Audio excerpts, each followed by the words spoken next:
When looking for a full synthetic oil to use in your Volvo can sometimes be a little difficult because there's so many high quality brands out there in the market. Now, Total oil isn't widely or commonly used in the US compared to the international or European markets, especially in the motorsport industry with like Dakar, F1, Pikes Peaks, Sprint Cup Series, and all sorts of stuff like that.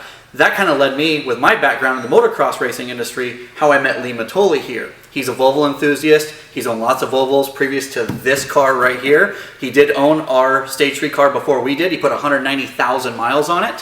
When we obtained this car from Lee, we went through it because we were getting ready to start testing our own products on it. We noticed that the maintenance and the engine and everything was just impeccable.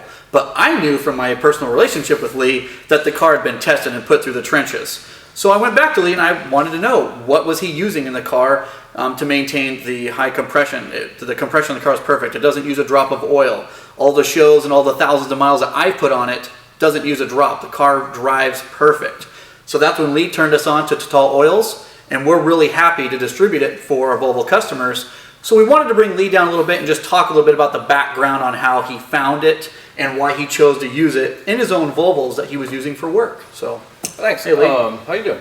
I started using this stuff on my race bikes in motorcycle racing and off-road racing, and then moved it into the cars. And especially this one, it got the Total products in it from day one. And I definitely drove this car very, very hard. It didn't just get driven hard, it got driven very hard towing a very large trailer. I had an enclosed trailer with multiple bikes in it for the majority of its life. And on top of that, full of samples and things, because I've worked in the motorcycle industry for a long time as a rep and raced for a lot longer than that. So this car got driven, like I said, very aggressively, and the oil change intervals, I run them at about 6,000 miles, give or take 1,000 or so.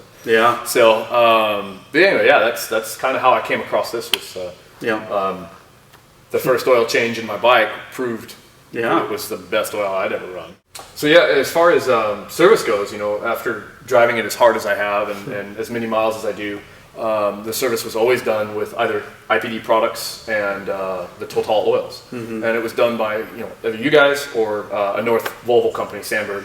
They always did the service on it if I was up north, and it just it held up. It's pretty amazing. Lower temperatures, that was a big one. That was a huge plus for this car in its longevity. Slightly better fuel mileage, which when you're driving 40-50,000 miles a year, depending on how I'm driving it, a half a mile gallon to 1.5 miles to the gallon, that's huge. And then adding several thousand miles to your oil change, number one, the car lasts longer. It saves me a ton of money and time and effort. Especially in your industry. I don't have to deal with it. I just keep running it and run it hard. So, but yeah, this car got driven, like I said, very, very aggressively. Well, it continues to get driven aggressively, and we continue to use Total oils in it. So thanks a lot, Lee, for coming down and endorsing the product and talking a little bit about the background on this vehicle. So it was a lot of fun. Don't fret, we take care of it. The car's perfect. It does a great job for what we're using it for. If you want more information about Total oils, check it out online. Check out our product page. We're going to be pumping a lot more information, helping people understand a little bit about the differences between the other quality leading brands of oil out there and the testing that goes into these types of oils and why it is crucial to run them in these types of vehicles, especially turbocharged models. So thanks for tuning in. We hope you learned something, and we'll catch you next time. Thanks, Lee.